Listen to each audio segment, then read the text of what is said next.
बेटा सुनो, तो एमटीपी नंबर 1 करना है। सामने आपके कुछ क्वेश्चंस हैं, ध्यान से मुझे बताते रहना और सामने बिल्कुल ध्यान देना। 100 क्वेश्चन है टोटल, 60 क्वेश्चन है इकोनॉमिक्स के और 40 क्वेश्चन है बीसीके के। देखो सामने लिखा हुआ price discrimination will be profitable only if the price elasticity demand in different market in which the total market has been divided is. बेटा प्राइस डिस्क्रिमिनेशन का मतलब बताओ कौन सी मार्केट के अंदर पॉसिबल हो पाता है, आपको याद है? बेटा मोनोपोली मार्केट के अंदर, याद है ना? तो उन्होंने बोला मोनोपोली मार्केट के अंदर भी तभी पॉसिबल हो पाएगा जब इलास्टिसिटी डिफरेंट होगी। यही क्वेश्चन का मतलब वो है ना, price discrimination will be profitable only if the elasticity demand in different market in which total market has been divided as different. समझ गए अच्छे तरीके से बात? इसके अंदर मैंने एग्जांपल दिया था अमेज़न का, अपने घर के पास जो अरोड़ा डॉक्टर है उसका, डिफरेंट एग्जांपल दिए थे। तो इलास्टिसिटी जब डिफरेंट होती है तो प्राइस डिस्क्रिमिनेशन आप कर सकते हो। दूसरा question, N example of positive economic analysis. सामने पॉजिटिव इकोनॉमिक एनालिसिस का क्या क्या एग्जांपल है देखो। बाकी तीनों ऑप्शन में should, determining the fair price या how to distribute the output, ये सब लिखा हुआ ना। ये तीनों के तीनों नॉर्मेटिव है बेटा, तीनों स्टेटमेंट से पता चल रहा है। जब ought to be होता है तो वो नॉर्मेटिव है, जब एक्चुअली में बात हो रही है तो पॉजिटिव है। तो इसका करेक्ट आंसर क्या हुआ? ए। लिखा है दैट किंग डिमांड का model of oligopoly assume that response to price increase is less than response to price decrease, response to price increase is more than the response to price decrease, elasticity is constant और elasticity is perfectly elastic. आपको याद होगा king demand कब बनता है oligopoly market के अंदर? इस तरह से, याद है? पहले वो थोड़ा फ्लैट रहता है, उसके बाद वो स्टीप होता है।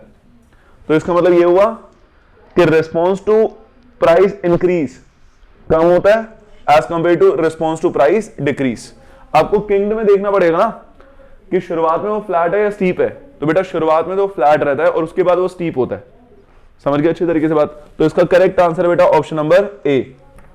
फिर question number 4, the Cobb Douglas homogeneous production function given as. ये कोफ-डॉगलस थ्योरी दे रखा है। कौन सा चैप्टर था ये? थ्योरी ऑफ प्रोडक्शन, याद है? थ्योरी ऑफ प्रोडक्शन के अंदर हमने बात करी थी प्रोडक्शन फंक्शन के बारे में। तो कोफ-डॉगलस उसकी थ्योरी का ये था ना, एल का मतलब होता है लेबर, के का मतलब होता है कैपिटल। तो उन्होंने ये जो दे रखा है, इसके अंदर क्या चीज इंडिकेट हो रही है?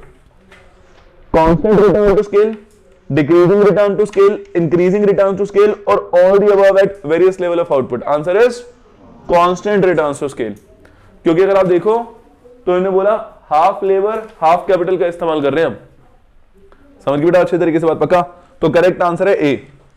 क्वेश्चन नंबर 5 लिखा बिजनेस साइकिल अमर्ज इन। बिजनेस साइकिल कौन सी इकोनॉमी के अंदर होती है? फ्री मार्केट इकोनॉमी के अंदर। बिजनेस साइकिल के डिफरेंट फेसेस कहां से ओरिजिनेट होते हैं? अमेरिका जैसी, यूके जैसी कंट्री से, फ्री मार्केट इकोनॉमी। अगला लिखा हुआ with fall in price of commodity demand of the commodity increases as it become relatively cheaper in comparison to other commodity, this is known as substitution effect. याद है rational of law of demand? Rational मतलब reason, law of demand क्यों apply होता है? Substitution effect, income effect, ये सारी चीजों की वजह से होता है ना। तो इसका करेक्ट आंसर है बेटा ए, सब्स्टिट्यूशन इफेक्ट। अगला पॉइंट आता है बेटा question number 7, normal profit earned by firm are included in. Normal profit earned by firm are included in. Normal profit को किसके अंदर हम इंक्लूड करते हैं? बेटा इम्प्लिसिट कॉस्ट में। बात समझ आया भाई? इकोनॉमिक प्रॉफिट को इंक्लूड नहीं करते हैं, नॉर्मल प्रॉफिट को इंक्लूड करते हैं। दो तरीके की कॉस्ट होती है ना, पता है आपको? इम्प्लिसिट कॉस्ट का दूसरा नाम क्या होता है? इम्प्लिसिट कॉस्ट का दूसरा नाम होता है इकोनॉमिक प्रॉफिट, इकोनॉमिक कॉस्ट। समझ गए बेटा अच्छी तरीके से बात? क्वेश्चन नंबर 8 लिखा in the short run total cost curve start from the. बेटा in the short run total cost curve कहां से स्टार्ट होता है? पॉजिटिव। बेटा पॉजिटिव वर्टिकल, ये याद नहीं है आपको? टीएफसी स्टार्ट होता है यहां से, जहां से टीएफसी स्टार्ट होता है वहीं से टीसी स्टार्ट होता है। तो जो वाई एक्सिस वाली लाइन है उसको वर्टिकल लाइन बोलते हो, हॉरिजॉन्टल बोलते हो आप? वर्टिकल बोलते हैं ना। अगला क्वेश्चन आता है question number 9, if resource can be put only to a particular use. Only to a particular use मतलब सिंगल यूज। एक रिसोर्स का सिर्फ सिंगल तरीके से इस्तेमाल कर सकते हैं।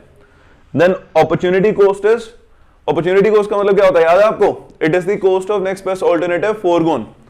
हम जो चीज के लिए उसको इस्तेमाल कर रहे हैं उसकी नेक्स्ट बेस्ट ऑल्टरनेटिव क्या था? लेकिन उन्होंने क्वेश्चन में लिखा है कि एक रिसोर्स को, एक मशीनरी को एक पर्टिकुलर यूज तक ही सीमित रख सकते हैं, इसका कोई नेक्स्ट बेस्ट ऑल्टरनेटिव ही नहीं है मतलब।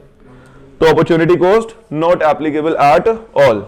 Question number 10, demand curve in case of monopolistic competition is more elastic as compare to demand curve under monopoly due to presence of close substitute. बेटा मोनोपोलिस्टिक मार्केट के अंदर large number of seller, large number of buyers होते हैं ना, but monopoly market के अंदर single होते हैं। तो बेटा ये मोर इलास्टिक होता है। मोनोपोलिस्टिक का मोर इलास्टिक क्यों है? जब प्राइस अगर बढ़ा तो कस्टमर के पास ऑप्शन है कि वो स्विच कर सकता है दूसरे के पास, बट मोनोपोली मार्केट के अंदर कस्टमर के पास ऑप्शन नहीं होता। समझ गए अच्छे तरीके से बात? तो बेटा ज्यादा इलास्टिक के अंदर क्या बनता है? मोनोपोलिस्टिक का बनता है थोड़ा फ्लैटर और मोनोपोली मार्केट का बनता है थोड़ा स्टीपर। ये मोनोपोली मार्केट है क्योंकि वहां पे सब्स्टिट्यूट नहीं है, लेस इलास्टिक है ये। और ये मोनोपोलिस्टिक मार्केट है जहां पे सब्स्टिट्यूट है।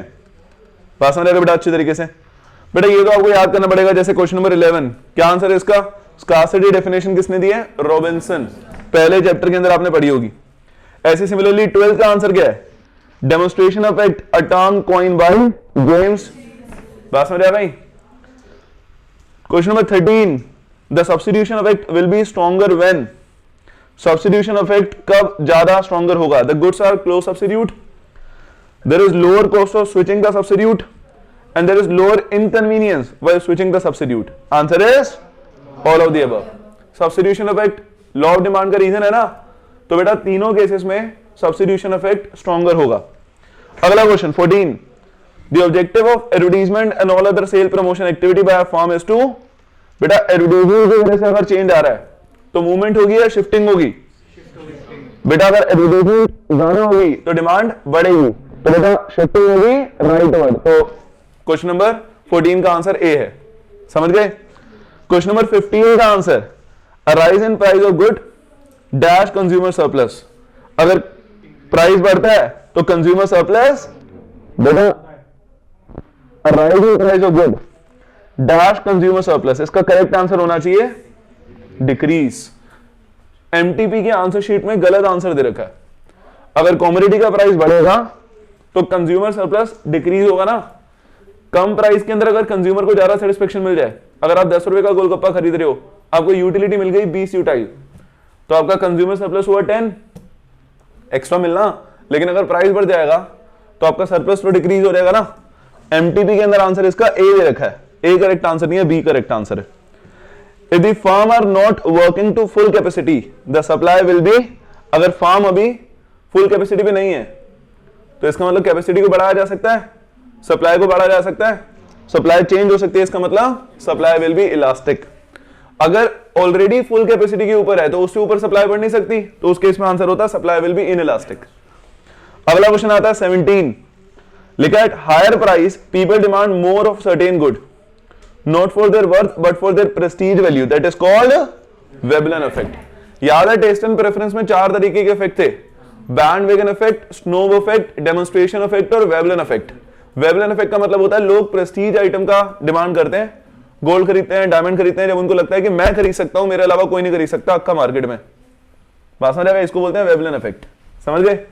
Question number 18, which is not a characteristic of land. इनमें से लैंड का कैरेक्टरिस्टिक कौन सा नहीं है? Land is passive factor, it is immobile, it is heterogeneous. बेटा ऑल ऑफ द अबव क्यों होना चाहिए? None of the above, sorry all of the above ही होगा। बेटा सारे के सारे फैक्टर हैं। बात समझ आएगा? इस क्वेश्चन में चेंज होना चाहिए, ये क्वेश्चन होना चाहिए। एमटीपी का क्वेश्चन ही गलत है। विच of the following is a characteristic of land. तीनों के तीनों हैं, तो इसका करेक्ट आंसर होगा ऑल ऑफ द अबव। इन्होंने क्वेश्चन थोड़ा सा गलत दे दिया, नॉट वर्ड लिखा हुआ, नॉट वर्ड नहीं लिखा होना चाहिए। समझ गए बेटा अच्छे तरीके से बात? पक्का? सारे के सारे लैंड के कैरेक्टरिस्टिक है ना। लैंड मूव नहीं कर सकती, पैसिव होती है, हेटेरोजीनियस होती है। हेटेरोजीनियस का मतलब हर एक लैंड अलग अलग है in terms of fertility etcetera etcetera. समझ गए बेटा अच्छे तरीके से बात?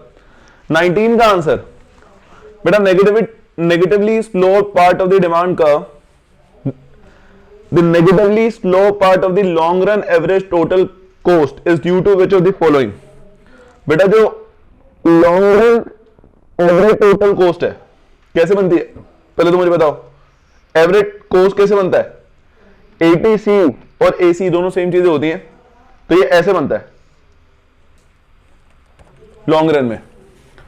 बात समझ रहे? Due to diminishing marginal utility, याद है?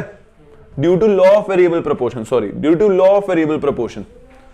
वो बोल रहे हैं इसका तो नेगेटिव स्लोप है, मतलब यहां तक का। इसके पीछे की रीजन क्या है?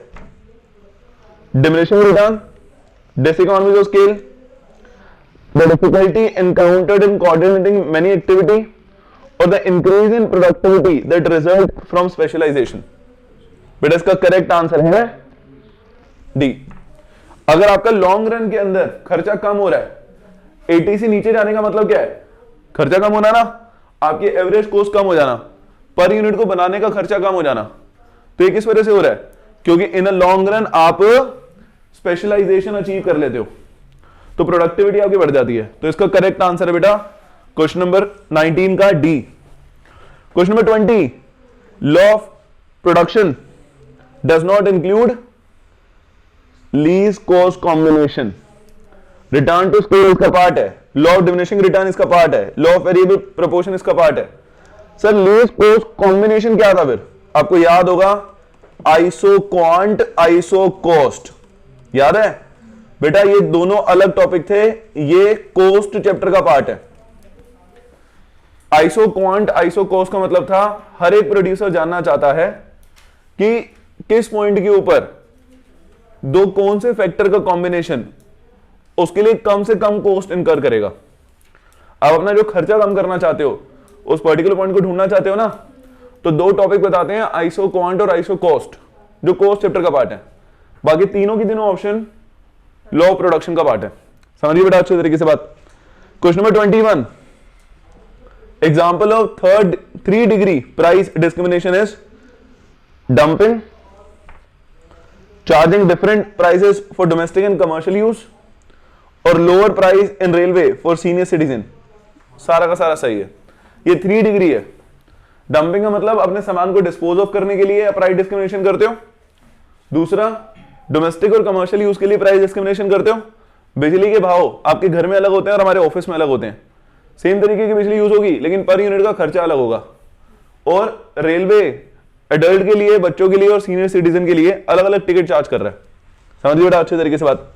Question number 22, the market structure in which many firms sell product that are similar but not identical is known as monopolistic market. किसी का आंसर तो हाथों हाथ बोलो।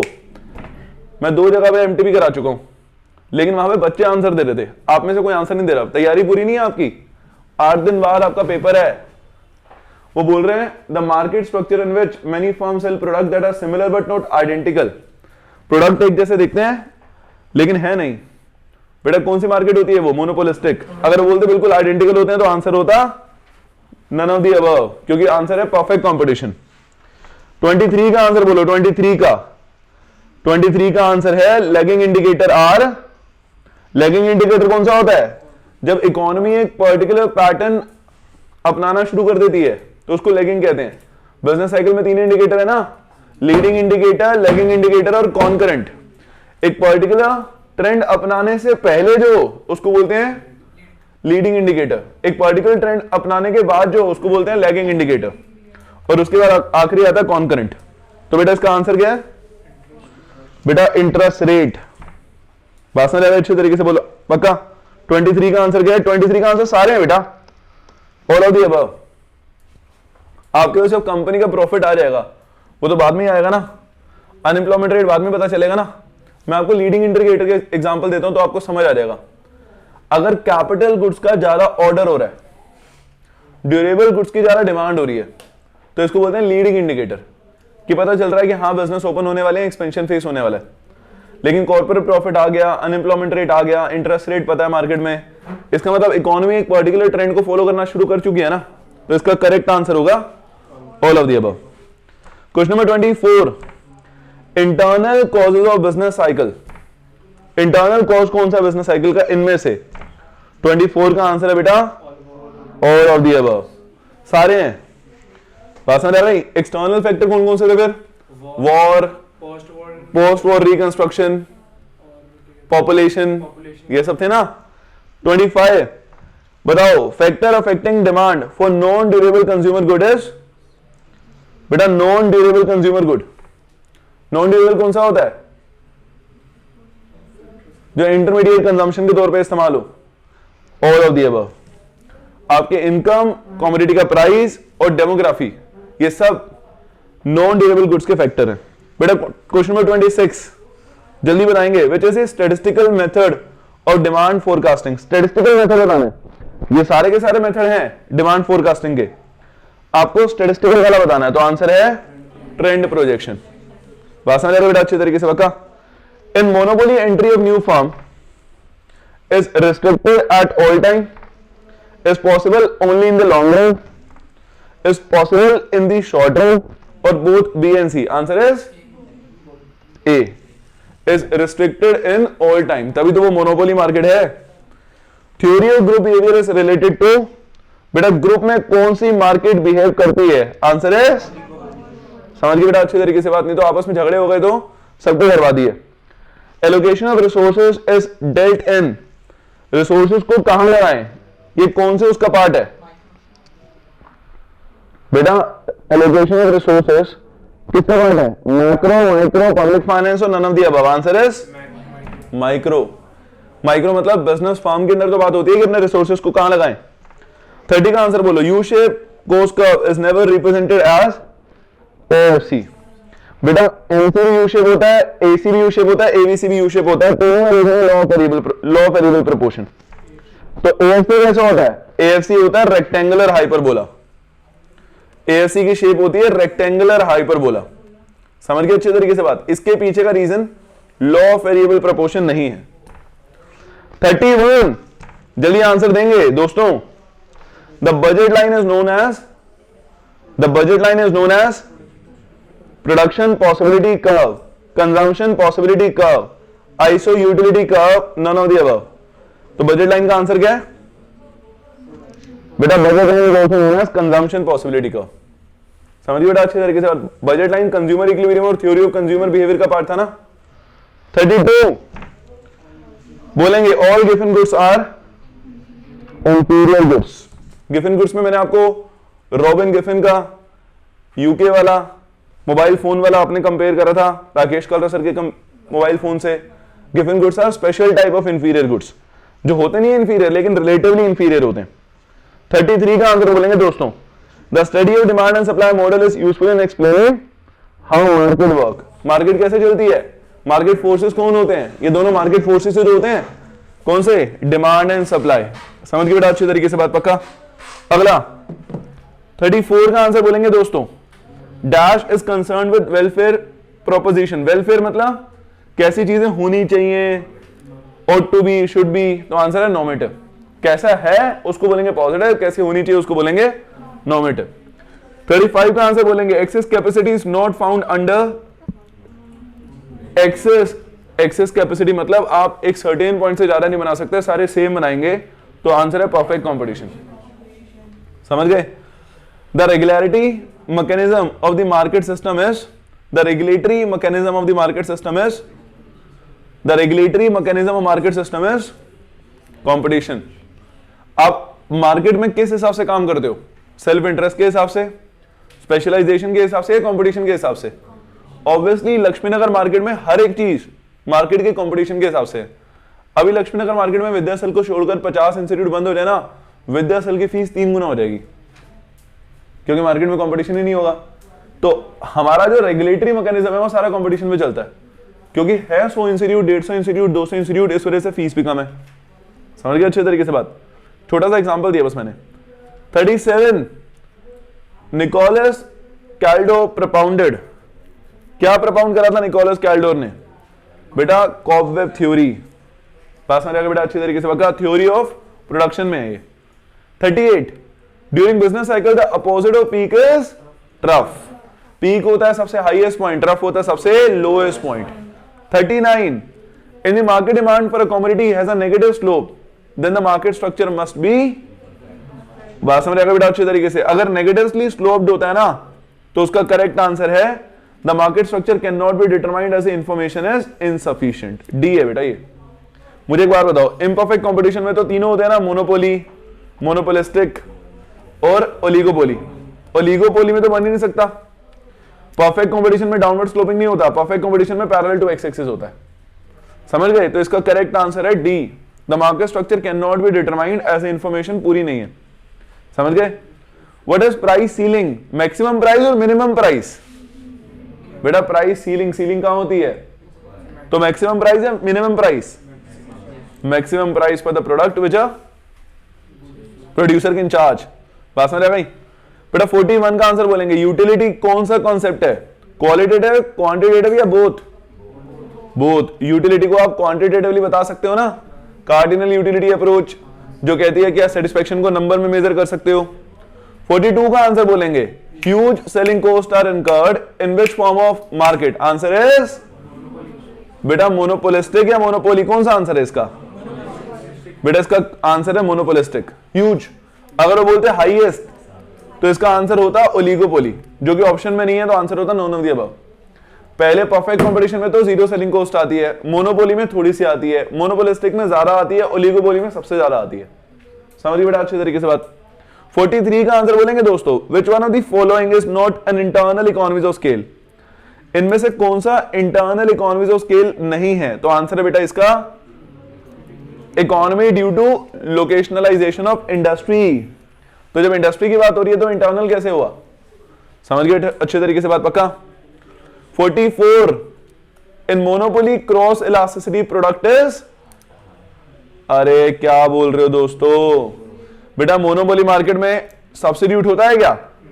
जब सब्स्टिट्यूट नहीं होता तो क्रॉस इलास्टिसिटी कैसे हो गई? क्रॉस इलास्टिसिटी का मतलब होता है कि किसी और चीज के प्राइस ने आपकी डिमांड को इंपैक्ट करा। पेप्सी के प्राइस ने कोका कोला की डिमांड को इंपैक्ट करा, इसको बोलते हैं क्रॉस इलास्टिसिटी। क्रॉस इलास्टिसिटी याद है ना? जब आपका प्रोडक्ट का प्राइस आपकी डिमांड को इंपैक्ट कर रहा था उसको बोलेंगे लॉ ऑफ डिमांड। जब कोई और प्रोडक्ट का प्राइस आपकी डिमांड को इंपैक्ट कर रहा था उसको बोलेंगे क्रॉस इलास्टिसिटी। मोनोपोली मार्केट में तो सब्स्टिट्यूट ही नहीं होता, तो क्रॉस इलास्टिसिटी हाई थोड़ा होगी। तुक्का क्यों मार रहे हो? क्रॉस इलास्टिसिटी 0 होगी। 45 आंसर बोलेंगे। The vertical difference between TVC and TC is TFC. TC is equal to TFC plus TVC होता है। टीवीसी उधर चला गया तो आंसर क्या आया? TFC. 46 a necessity is defined as a good having. Necessity का मतलब क्या होता है? नेसेसिटी की इनकम इलास्टिसिटी कैसे होती है? a positive income elasticity demand, a negative income elasticity demand, an income elasticity demand between 0 and 1 और an income elasticity of more than 1। तो इसका करेक्ट आंसर है बेटा an income elasticity of demand between 0 and 1। बात समझ रहे बेटा अच्छी तरीके से? डिपेंड करता है कि कितनी बड़ी नेसेसिटी है, उस पर्टिकुलर प्रोडक्ट की डिमांड कितनी इंटेंसिव है। 47 का answer. In the long run some firm will exit the market if the price of good offered for sale is less than the average total cost। वो बोल रहे हैं कि इन लॉन्ग रन कुछ firm market को exit कर देंगी जब उनको प्राइस उतना नहीं मिल रहा। प्राइस का मतलब क्या है? Average revenue. जब average revenue average total cost से कम होगा तो मार्केट में रहोगे क्या? एग्जिट ही तो करोगे। बात समझ आ गई? तो बोल रहे हैं कि price offered is less than what? ATC. ATC मतलब एक कमोडिटी को बनाने का खर्चा। मैंने बनाई कोई चीज 100 रुपए में, लेकिन वो मार्केट में 80 रुपए की बिक रही है, तो इंतजार करूंगा, लेकिन इन लॉन्ग रन तो निकल जाऊंगा ना वहां से। 48 coincident indicator is not indicated as new order for. ये new order for plant and machinery कौन सा इंडिकेटर है? लीडिंग इंडिकेटर है। समझ गए बेटा अच्छे तरीके से बात? पक्का? बेटा 49 का आंसर बोलेंगे। An economic profit is earn by perfectly competitive market when price is greater than ATC. अभी ऊपर मैंने समझाया वैसे आपको, जब आपका एवरेज रेवेन्यू एवरेज कॉस्ट से ज्यादा होगा तभी तो आप प्रॉफिट कमाओगे। बोलो बेटे हाँ है ना? अक्का 50 का आंसर क्या है? With fall in price of a commodity, demand of the commodity increases as it become relatively cheaper in comparison to other। इसको ये तो कर चुके हैं हम, substitution effect। Normal profit earned by a firm are included in, ये भी कर चुके हैं हम। Goods are perfect complement when a consumer is interested in consuming only in fixed proportion, the difference curve will exist of two straight line, both A and B or none of the above। Perfect complement कब होंगे goods? अगर consumer एक fix quantity में खरीद रहा है, the indifference curve will consist of two straight line. Two straight line मतलब ऐसा बनता है इंडिफरेंस कर्व, जब अलग अलग बजट होता है कंज्यूमर का तो हर एक कॉम्बिनेशन को अलग अलग इंडिफरेंस कर्व के ऊपर बताते हैं, समझ गए। जैसे ऊपर वाला C is greater then A क्योंकि ऊपर बजट ज्यादा है, लेकिन अगर गुड्स एक दूसरे के परफेक्ट कॉम्प्लीमेंट है तो ये ऐसे नहीं बनेगा, ये स्ट्रेट लाइन के तौर पे बनेगा। तो इसका करेक्ट आंसर है बेटा C, both A and B are correct, समझ गए। 53 का आंसर बोलेंगे दोस्तों, if the price of both goods fall how the budget line will be affected. अगर दोनों गुड्स के प्राइस गिर जाते हैं, if the price of both goods fall how the budget line will be affected. Budget line कैसे affect होगी? If the price of both good affected, the new budget line will have the same slope as the original, so long as the price of both goods changes in the same proportion। क्या correct answer है इसका? The price of both goods fell, how the budget line will be affected। अगर दोनों commodity का price, एक है shirt एक है जीन्स, अगर दोनों कॉमोडिटी का प्राइस गिर गया, the new budget line will have the same slope as the original as long as the price of both goods change in the same proportion। बात समझ रहे बेटा, सेम स्लोप रहेगा, budget line would not shift, ये नहीं, the budget line must be shifting to the left, ये तो बिल्कुल भी नहीं, the new budget line must be parallel to the old budget line, ठीक है। लेकिन ये करेक्ट आंसर है ऑप्शन नंबर डी, 53 का option number D, same slope रहेगा। प्राइस की वजह से स्लोप चेंज नहीं होता, अगर दोनों का प्राइस चेंज हो गया तो, एक का प्राइस चेंज हुआ तो स्लोप चेंज होता है। मैं आपको एग्जांपल दूं, अगर जीन्स का प्राइस कम हो गया ना तो जीन्स की डिमांड बढ़ जाएगी, मतलब यहां पे सेम ही रहेगा, सिर्फ जीन्स की तरफ ऐसे चेंज आएगा, स्लोप चेंज होगा। अगर जीन्स के प्राइस बढ़ गए तो जीन्स की डिमांड कम हो जाएगी, तो ऐसे होगा। अगर सिर्फ एक में चेंज आ रहा है तो स्लोप चेंज होगा, अगर दोनों में चेंज आ रहा है तो स्लोप चेंज नहीं होगा। तो इसका करेक्ट आंसर क्या हुआ? डी। 54 का आंसर बोलेंगे दोस्तों, एग्रीकल्चर गुड, बेटा परफेक्ट कंपटीशन मार्केट है यार, एग्रीकल्चर प्रोडक्ट तो फ्रूट वेजिटेबल, इसमें ज्यादा डिफरेंसेस होते हैं क्या बेटा? परफेक्ट कंपटीशन का एग्जांपल है वो, ठीक है बेटा।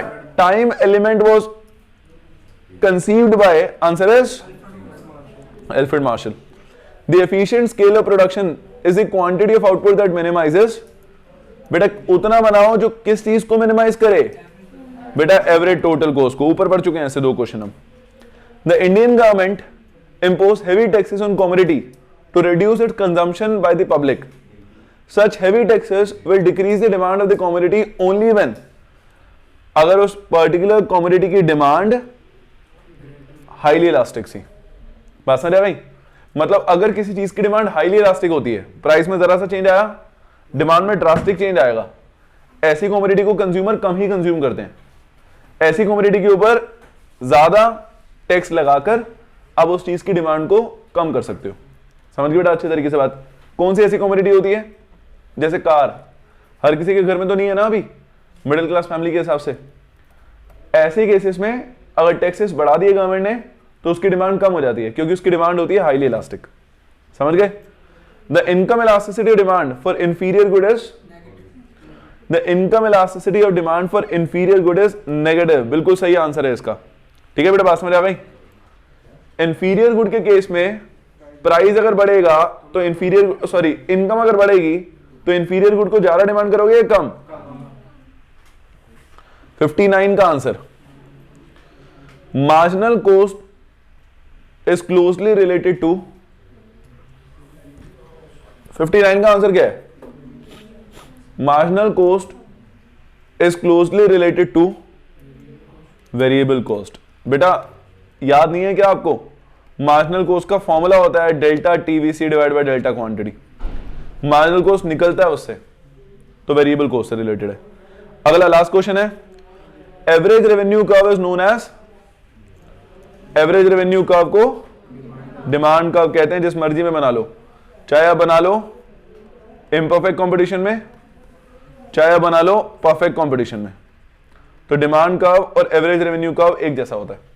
समझ गए बेटा अच्छे तरीके से बात? पक्का नहीं समझे आप? समझ गए? बीसी के आ गया 61, आइए विच of the following is not an economic objective of business, इनमें से कौन सा इकोनॉमिक ऑब्जेक्टिव नहीं है? रिस्पॉन्सिबिलिटी टुवर्ड्स सप्लायर, सप्लायर के लिए क्या इकोनॉमिक ऑब्जेक्टिव? 62 का आंसर बोलेंगे, PESTEL analysis as a component of which of the following environment, answer is macro. समझ गए? माइक्रो में तो वो आते हैं, क्या आते हैं? माइक्रो में क्या क्या आता है? आपके ऑर्गेनाइजेशन की इंटरनल चीजें, rules and regulation, organisation culture, ये सब। पेस्टल एनालिसिस की फुल फॉर्म क्या थी? Political, economical, social, technological, environmental, तो ये मैक्रो का पार्ट है। समझ गए? 63 life blood of business is finance. 64 which is the first development bank, answer is, बेटा डेवलपमेंट बैंक बताना है। नाबार्ड तो 1982 में आया बच्चों, बेटा IFCI 55 में आया। आपको ये याद नहीं है कि आपने चैप्टर नंबर 4 याद नहीं करा उसका अभी तक? तो इसका करेक्ट आंसर है बेटा IFCI, industrial finance corporation of India. समझ गए? ये क्यों कराया जा रहा है सर MTB? बेटा आपकी आंखें खोलने के लिए कि आपको कितना आता है। पेपर से 8 दिन पहले क्या आप देखते हैं आंसर दे पा रहे हो या नहीं दे पा रहे हो? और जेन्युइनली बताऊं, मैं 2 जगह करवा चुका हूं सेम MTB, वहां पे बच्चों की तरफ से रिजल्ट, फीडबैक, आउटपुट अच्छा था। समझ गए अच्छे तरीके से बात? तो 8 दिन रह गए हैं, खूब मेहनत करो और MTB 2B की क्लास रख लेंगे, लेकिन आंसर आपकी तरफ से फटाफट आने चाहिए ना, क्योंकि सिलेबस तो आपने कर ही लिया है। अगर आप अभी सोच रहे हो कि 12वीं कक्षा की तरह आखिरी में 2 दिन में पढ़ेंगे तो नहीं हो पाएगा। 65 selling portion of government ownership to private individual is disinvestment. जैसे आपने 4 तरीके पढ़े थे प्राइवेटाइजेशन के, चारों लिखे हुए हैं। जैसे डिस्प्लेसमेंट क्या होता है, आपने पढ़ा था BSNL का एग्जांपल, MTNL का एग्जांपल, कि अपने आप ही जो गवर्नमेंट कंपनीज हैं वो खत्म हो रही क्योंकि नई नई चीजों ने उसको रिप्लेस कर दिया। समझ गए? क्वेश्चन नंबर 66 का answer, MRTP act comes under कौन सी पॉलिसी? MRTP एक्ट कौन सी पॉलिसी में आएगा? Restrictive policy. बेटा MRTP की फुल फॉर्म बताना, monopoly restrictive trade practice act. R का मतलब ही वहां पे रेस्ट्रिक्टिव है, तो करेक्ट आंसर क्या हुआ? सी। बेटा क्वेश्चन नंबर 67 का आंसर देंगे, business to consumer market is, business to consumer market कौन सी होती है? Retail market. आप कपड़े खरीदने जाते हो, फर्नीचर खरीदने जाते हो, खाने का सामान खरीदने जाते हो, रिटेल मार्केट में जाते हो ना। 68 bridge financing is also known age gap financing. आपने कैपिटल मार्केट के अंदर शेयर इशू करने हैं, ठीक है? उसके लिए आपकी क्या आती है? Flotation cost. आपने इसलिए मनी मार्केट के अंदर, मनी मार्केट के अंदर कमर्शियल पेपर इशू करा ताकि आपके पास कुछ पैसा आ जाए और आप अपना ब्रिज बना सको। तो इसको क्या बोलेंगे? इसको बोलेंगे ब्रिज फाइनेंसिंग। समझ गए बेटा अच्छे तरीके से बात? पक्का? 69 question number 69, save money live better is the slogan of, बेटा वॉलमार्ट। ये तो आपको याद करना पड़ेगा, 1 2 3 क्वेश्चन ऐसे आएंगे। 70 Which one of the following is usually not included in company overview? इनमें से कौन सा कंपनी ओवरव्यू में इंक्लूड नहीं करा जाता? बेटा विजन बताया जाएगा ऑब्वियसली, तभी कंपनी के बारे में पता चलेगा। कंपटीशन, मार्केट पोजीशन कितनी % है, पेड अप कैपिटल, ये पार्ट नहीं होता कंपनी ओवरव्यू का। 71 find out the incorrect statement. बताइए, चारों स्टेटमेंट पढ़िए। इकोनॉमिक एक्टिविटी और इनकम जनरेटेड, ठीक है। इकोनॉमिक एक्टिविटी और प्रोडक्टिव एक्टिविटी, बिल्कुल ठीक है। Consumption is not an economic activity, no, ये इनकरेक्ट स्टेटमेंट है। पहले चैप्टर में तीसरे पेज पे लिखा हुआ है कंजम्पशन भी इकोनॉमिक एक्टिविटी है। 72 code of conduct is an aspect of which of the following occupation. बेटा कोड ऑफ कंडक्ट कहां पे फॉलो करा जाता है? कोड ऑफ कंडक्ट बहुत अच्छे तरीके से फॉलो करा जाता है प्रोफेशन। समझ गए? हर एक प्रोफेशन का कोड ऑफ कंडक्ट होता है। 73 RBI role does not include, बेटा maintain financial book of government. RBI तो फिलोसफर और गाइड के तौर पे काम करता ही है, बात समझ आ रही? गवर्नमेंट की फाइनेंशियल बुक थोड़ा संभालेगा, सरकार की फाइनेंशियल बुक तो वो खुद ही संभालेंगे। आरबीआई पब्लिक वेलफेयर के लिए काम करता है, गवर्नमेंट का बैंक थोड़ा है वो। समझे या नहीं समझे?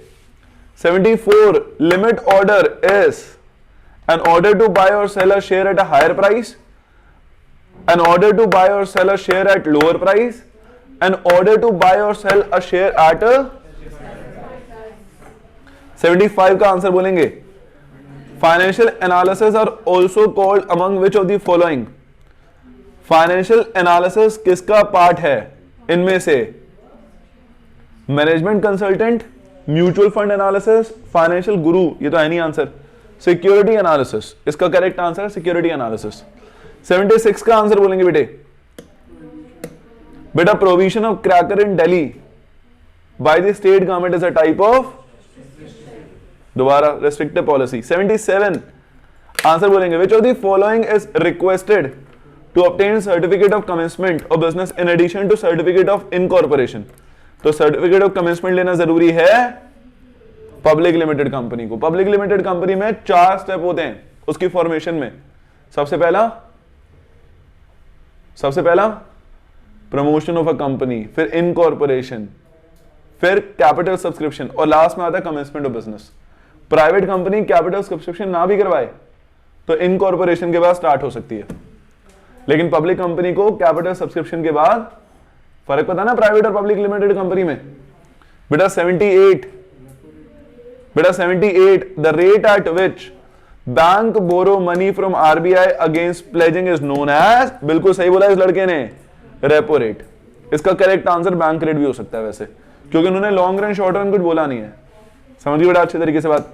79 nomadic human bringing their hunt and getting rice in return can be called as, nomadic human bringing their hunt and getting rice in return can be called as, बेटा इकोनॉमिक एक्टिविटी। बात समझ आएगा बेटा अच्छे तरीके से।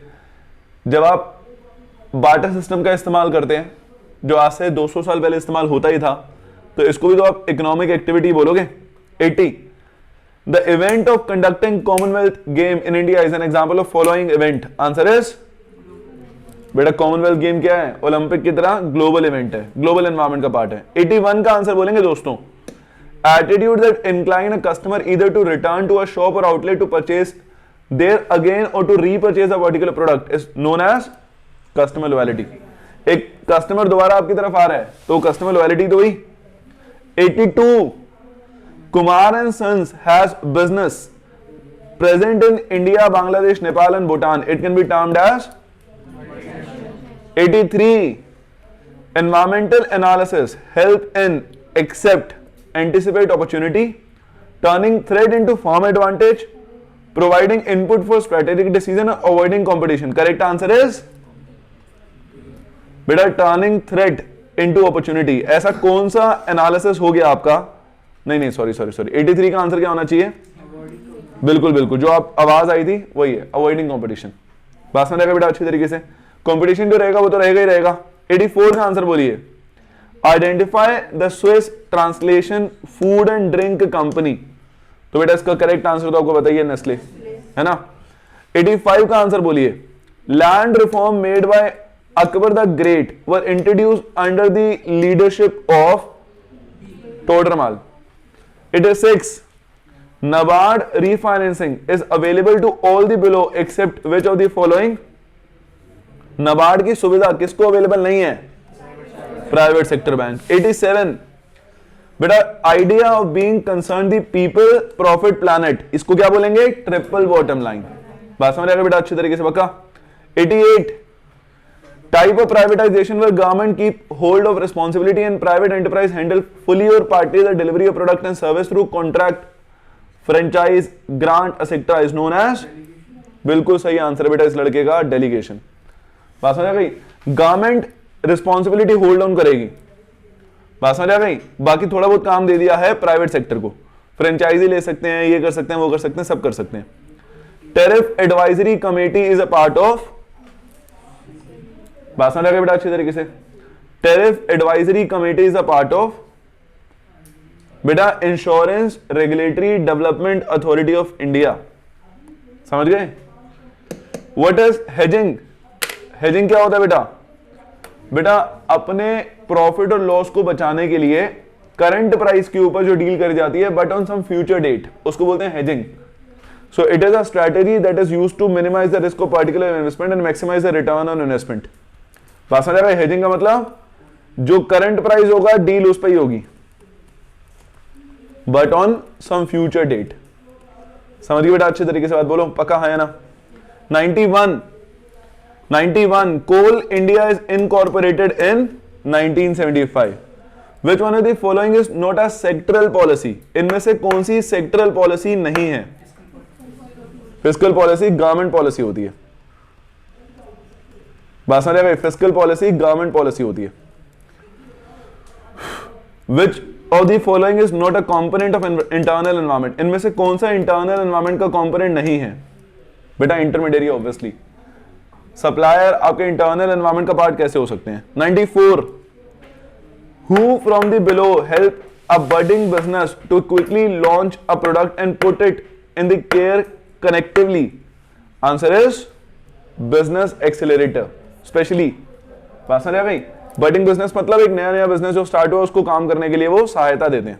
95 Which authority regulate and develop the Indian capital market? SEBI. बेटा a token money given to establish an acceptance of buying especially in real estate deals in कौन सा वाला डिपॉजिट होता है? वो अर्नेस्ट मनी डिपॉजिट होता है जिसको हिंदी में बयाना कहते हैं. Which of the following is incorrect? इनमें से कौन सा इनकरेक्ट है? Trend leads to event. Event leads to trend. लगातार अगर कोई चीज होती है तो वो ट्रेंड बन जाती है. ट्रेंड थोड़ा इवेंट को लीड करते हैं. बात समझ आएगा बेटा अच्छी तरीके से पक्का? 98 Which of the following elected by shareholder in organization? Board of director. Perpetual succession benefit is enjoyed by both company and LLP. Perpetual succession मतलब किसी आने से किसी जाने से कोई फर्क. और Xmart stock good from various seller in its huge store and charges money to advertise sell specific product. What can Xmart be termed as? बेटा सामान खरीदता है बेचता है, क्या हुआ Xmart? इंटरमीडिएट. समझ गए अच्छे तरीके से बात? हमारा MTP 100 क्वेश्चन खत्म.